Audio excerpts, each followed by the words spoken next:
আসসালামু আলাইকুম। চতুর্থ শ্রেণীর ছোট্ট শিক্ষার্থী বন্ধুরা, আজকে তোমাদের গণিত বইয়ের লক্ষ্য করছো এটা 57 পৃষ্ঠা, খালি ঘর পূরণ রয়েছে ভাগের পাশে 3 নম্বরটা চ্যালেঞ্জ ছুড়ে দিয়েছে। হ্যাঁ, ওগুলো চ্যালেঞ্জ আমাদের কাছে খাটবে না, তাই না? যারা আমার ভিডিও নিয়মিত দেখো, এগুলো চ্যালেঞ্জ আমাদের কাছে কিছুই না, একেবারে চোখের পলকে জাদুর মতো ম্যাজিক কৌশলে শিখে নেব। তো ঠিক আছে, আজকের খালি ঘরগুলো পূরণ করে দিচ্ছি, ফলো করো। আর যে কোনো পৃষ্ঠার সমাধান পেতে তোমরা সার্চ করবে এভাবে, এত পৃষ্ঠা গোল্ডেন ম্যাথ এডুকেশন, তাহলে তো পেয়ে যাচ্ছে। এছাড়া শর্ট টেকনিক GME 4 পেজ এত, তাহলে সেই পৃষ্ঠার সমাধান পেয়ে যাবে। ওকে, কথা না বলে আমি এই কয়েকটি অঙ্ক আবার বোর্ডে উঠিয়ে নিয়েছি, ফলো করো। একটু টেকনিকের সাথে কাজ করতে হবে, তাই না? এখানে লক্ষ্য করো, এখানে 2 ভাগফলে কত লেগেছে? 2। আবার এখানে একবারে ভাগটা শেষ হয়ে গেছে, এখান থেকে এখানে বিয়োগ করে অবশিষ্ট 1 আছে। বিষয়টা বুঝো, এই 69 থেকে কত বিয়োগ করলে 1 হয়? 68। তাহলে সিস্টেমটা এটাই আগে পূরণ করতে হবে, ঠিক আছে? তবেই তো এই বিয়োগটা 1 হচ্ছে। 6 মিলে গেলে বামে শূন্য পড়ে না। এখন চিন্তা করো, 68কে এখানে কত নামলে সেটা দ্বারা 2 দ্বারা যদি গুণ করো তা 68 হয়। এটা 2 ভাবে করা যায়। সেটা কি? 2 দিয়ে যদি এটাকে ভাগ করো তবুও কিন্তু হবে। এখানে যে সংখ্যাটা আছে এই সংখ্যাটাকে 2 দ্বারা ভাগ করলে হবে। এছাড়া নিয়মটা হলো, এটা কঠিন মনে হয়, নিয়মটা হলো এরকম, এখানে কিছু কিছু বসাবে, যেমন 3 বসাবে, 4 বসাবে, 5 বসাবে, দ্বারা এই 2 দ্বারা গুণ করবে। তো আমি 4 বসালাম, এবার 2 দ্বারা গুণ করো এটাকে, 4 দুগুণ 8, 3 দুগুণ 6, মিলে গেল, ব্যাস অঙ্কটাও হয়ে গেল। খালি ঘর পূরণ, আর কিচ্ছু করতে হবে না। এবারে 2 নম্বরটা দেখো। 2 নম্বরটা এখানে আমাদের এখানে যদি চিন্তা ভাবনা করো, এখানে যদি চিন্তা ভাবনা করে তাহলে কিন্তু উত্তর পাবে না। চিন্তা ভাবনা করতে হবে এখানে আগে।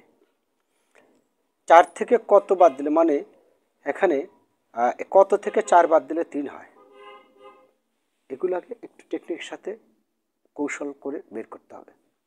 এখানে 14 আছে, তো এখানে কত হলে বিয়োগ 3 হবে? তো 17 হলে, তার মানে এই 7 থেকে 4 বাদ দিলে 3 হয়, আর 1 1 মিলে গেলে তো 0 হবে, তাই না? তো এখানে 7 বসবে, এখানে 7 বসবে, মানে এখানেও 7 বসবে, তাই না? যেহেতু এই সোজাসুজি এক ঘর কাটা গেল, তাই না? এগুলো টেকনিকের সাথে করতে হবে। তো এবার কি তোমার কি মনে হচ্ছে না যে এখানে এমন কোনো সংখ্যা হবে, কি এমন সংখ্যা হবে যে এখানে 14 এসেছে, তাই না? এখানে 14 এসেছে, কি এমন সংখ্যা হবে যে এখানে 14 এসেছে? এখানে তো একটা সংখ্যা নিতেই হবে। তো তুমি সাপোজ, আমি যদি এখানে এখানে মনে করো এখানে 1 আছে, এখানে 2 নিলাম এখানে, তাহলে তুমি 2 দ্বারা যদি এখানে যদি 2 দ্বারা ভাগ গুণও করো তাও 24 হয়ে যাচ্ছে, মানে 14 তো হচ্ছে না। আবার যদি 1 নাও তাহলে 12 হচ্ছে, এখানে যদি 3 নাও তাহলে হচ্ছে 13, এখানে যদি 4 নাও দেখো মিলে যাচ্ছে 14, তার মানে এখানে 14 হচ্ছে। তখন 1 দ্বারা গুণ করে এখানে 14 হলো, তার মানে 14 নিলে এখানে যদি 4 নাও তবেই কিন্তু এখানে 14 হয়। 14কে 14, এবারে কিন্তু আমাদের হিসাবটাও মিলে গেল। কি করে? এই 14 এখানেও 14 হয়েছে, তাই না? এখানে তো একটা গ্যাপ দিতে হবে, এখানে তো আর 1 অঙ্কের না, তাহলে এখানে 14 কখন হয়? একবার গেলে 14 হয়, এটাও মিলে গেল, কাহিনী শেষ। এখানে দেখো এই অঙ্কটা আরও একভাবে করা যায়, কিভাবে করা যায় সেটা আমি বুঝিয়ে দিচ্ছি। আমি প্রথমে এটা ঠিক আছে নামানো, প্রথমে এখানে আমরা 7 কল্পনা করব, কেননা 7 থেকে 4 বাদ দিলেই তো 3 হয়, তারপর এখানেও 7 হবে, তাহলে এখানে আছে 28, তার মানে কি 2 দ্বারা 14কে গুণ করলেই তো 28 হয়, তাই না? 2 দ্বারা 14কে গুণ করলেই 28 হয়, ওকে না? আচ্ছা, 2 দ্বারা যখন 14কে গুণ করেছি তখন 28 হয়েছে, বিয়োগ করে 1, 7 কেটে আসলো। যেহেতু আমরা আগেই নামিয়ে ফেলেছি এই দুটা, তাহলে 17 হলো। এটা কল্পনা করতে হবে, এগুলোই আগে পূরণ করতে হবে, তাহলে কিন্তু অঙ্কটা সহজ হবে। তাহলে এখন এখানে 14, তো 14কে 14 একবারই তো হয়, বাস এটাও করা যাবে। এবারে চ্যালেঞ্জ ছুড়ে দিয়েছে আমাদেরকে, আর ওদেরকে আমরা চ্যালেঞ্জকে আমরা মাইনাস করে দিয়ে আমরা সহজ করে দিলাম। কি করে দেখব? এবার একটু ভাবো, আগে ভাবতে হবে। 0 0 0, তো এখানে কিছুই নাই, তার মানে এখানে 1 হবে, তবেই তো এখানে 1 নামছে, 1 পূরণ করে নিলাম। হ্যাঁ, কত সুন্দর একটা পদ্ধতি, বুঝছো? হ্যাঁ, ওরা যতই চ্যালেঞ্জ দিক আমরা পানির মতো সহজ করে দেব। এখানে এটা থেকে এটা বিয়োগ করে কি 1 হয়েছে না? একটু ভাবতে হবে। এখান থেকে এখানে বিয়োগ করে 1 হয়েছে না? তো এখানে 7 বসাতে হলে তবেই তো 1 হচ্ছে। আহ, কি ম্যাজিক না? তো এখানে 46 কখন হয়? 23 দুগুণ, এখানে 46 কখন হয়েছে? হ্যাঁ, 46, 46ও হয়, 46ও হয়, যে যেটা উচ্চারণ করো, 46। আচ্ছা, তাহলে 23, সরি, এখানে 23 দিলেই তবেই তো 23 দুগুণ 46 হয়। এখানে তুমি কত বসাবে? বসানোর কোনো উপায় নেই, কারণ এখানে 47 আছে। আমি 47 বসিয়েছি, এই 47কে এখন ভাগ করতে হবে তো, তাই না? তো এখানে দুটা অঙ্ক দ্বারা নিয়েছি, যদি 1 দাও এখানে তাহলে হচ্ছে 13। কথার কথা বলছি, 13কে তুমি কত দ্বারা গুণ দিবে? হ্যাঁ, 3 3 9, 3 3 33 হয়, আবার 4 3 4 12, 4 4 5 হয় না, এখানে 1 নিলে হয় না। সো 2 নিলে হচ্ছে, কেননা 23 দুগুণ 46, মিলে গেল, মিলে গেল। বিষয়টা হলো এখানে 1 কেটে আসলো, তারপর 0 কেটে আসলো, তারপর এখানে হচ্ছে কত? 10। এই 10কে তুমি 23 দ্বারা কি ভাগ করতে পারছো? পারছো না। তো 10কে যখন 23 দ্বারা ভাগ করতে পারছো না, তখন এখানে একটা 0 নিতে হবে, আর তারপরে এখানে একটা 0 দিয়ে ওটাই আবার এখানে নামিয়ে দিতে হবে। এটাই নিয়ম। কেননা এই ভাজ্য থেকে সংখ্যা কেটে নিয়ে আসার পরেও যদি ভাগ না যায়, তাহলে সেখানে একটা 0 বসাতে হয় ভাগফলে। মনে রাখবে, বিয়োগ করে তো পাইলাম, বিয়োগ করার সংখ্যাটা ভাগ না গেলে সমস্যা নেই, কিন্তু এখান থেকে কেটে নিয়ে আসার পরেও যদি ভাগ না যায়, সে যেটাই থাক, 0 থাক আর 1 থাক আর 3 থাক, যদি এখানে 1 থাকতো তাও কিন্তু ভাগ করা যেত না, 2 5ও যদি থাকতো ভাগ করা যেত না, তাহলে এখানে একটা 0 দিত এবং এটাই ভাগশেষ। খালি ঘর যেহেতু পূরণ, খালি ঘর পূরণ হয়ে গেলে আরেকটি অঙ্ক আছে, 4 নম্বরটা, এটা আমি করে দেবো। হ্যাঁ, এটা ভেরি ভেরি ইম্পর্টেন্ট একটি অঙ্ক। স্ক্রিনে তোমরা লক্ষ্য করছো যে, জানো কোনো সংখ্যাকে, কোন সংখ্যাকে প্রশ্ন করছে, তুমি কোন সংখ্যাকে 34 দ্বারা ভাগ করলে এর ভাগফল 3 এবং ভাগশেষ 10 পাওয়া যায়? সংখ্যাটি কত? কোন সংখ্যাকে 34 দ্বারা ভাগ করলে? তো এখানে যেহেতু সংখ্যাটি বের করতে হবে, তো তাই লেখো যে হে তু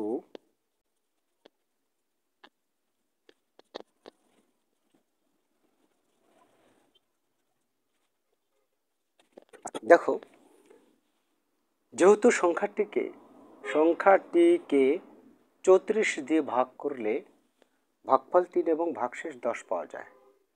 যেহেতু সংখ্যাটিকে 34 দিয়ে ভাগ করলে, তো তুমি একটা কল্পনা করে দেখো, 34 দিয়ে কাকে ভাগ করবে? যেমন এখানে 5 দ্বারা তুমি কাকে ভাগ করছো, তোমাকে যদি প্রশ্ন করা হয় 5 দ্বারা কাকে ভাগ করছো? 10কে। তো 10টা কি ভাজ্য না? অবশ্যই ভাজ্য। যে সংখ্যাকে ভাগ করা হয় সেটা তো ভাজ্য। তাই আমি লিখেছি, যেহেতু সংখ্যাটিকে 34 দিয়ে ভাগ করলে ভাগফল 3 এবং ভাগশেষ 10 পাওয়া যায়, সুতরাং সংখ্যাটি হবে ভাজ্য। সংখ্যাটা কি হবে? ভাজ্য। তার মানে ভাজ্যটা নির্ণয় করতে পারলে হয়ে যায়। তো যে সংখ্যাটিকে 34 দিয়ে ভাগ করা হয়, তো যে সংখ্যা দিয়ে ভাগ করা হয় সেটা কি ভাজক না? তো এখানে ভাজক হচ্ছে 34। তারপর এখানে 2 আছে, ভাগফল 3, আর ভাগশেষ কত? ভাগশেষ হচ্ছে তোমার 10। আর ভাজ্য বলেছে, ভাজ্য কত? সংখ্যাটি হবে ভাজ্য, তো ভাজ্য সমান হোয়াট, ভাগশেষ দিয়ে দিলাম, ভাজ্য সমান হোয়াট। তাহলে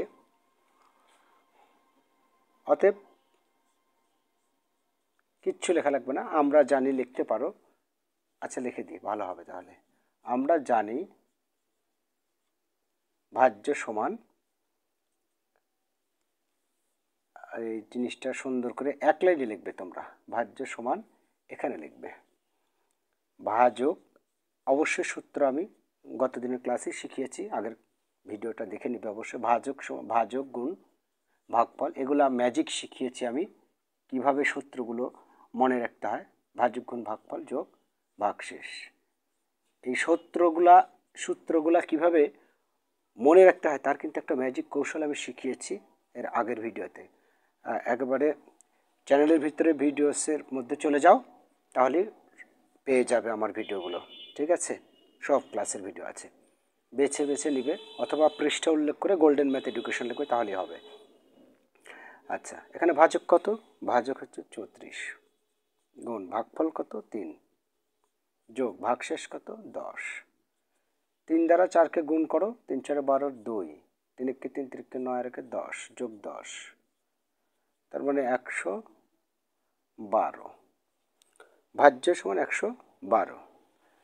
তাহলে যেহেতু সংখ্যাটিকে 34 দ্বারা ভাগ করলে, এখন এই সংখ্যাটিকে যদি 34 দ্বারা ভাগ করো তাহলে এই 3 হচ্ছে ভাগফল হবে, ঠিক আছে? 3 4 12, 3 3 9, তার মানে 10, 3 ভাগফল হবে, আর অবশিষ্ট কিন্তু 10 থেকে যাবে, অর্থাৎ ভাগশেষ 10 থেকে যাবে। এখন এখানে লিখলে অতএব নির্ণেয় সংখ্যাটি 112। ওকে, তো শিক্ষার্থী বন্ধুরা, আশা করছি অবশ্যই তোমরা বুঝেছো। আগামী দিন ইনশাল্লাহ পরেরগুলো তুলে ধরবো, যেগুলো মেন বিষয়, আর ভাগের নিয়ম জানলে ভাগগুলো অবশ্যই পারবে, ঠিক আছে? তো ভালো থেকো, তোমাদের দীর্ঘ জীবন কামনা করে এখানে শেষ করছি, আগামী দিনের অগ্রিম শুভেচ্ছা জানিয়ে। আল্লাহ হাফিজ।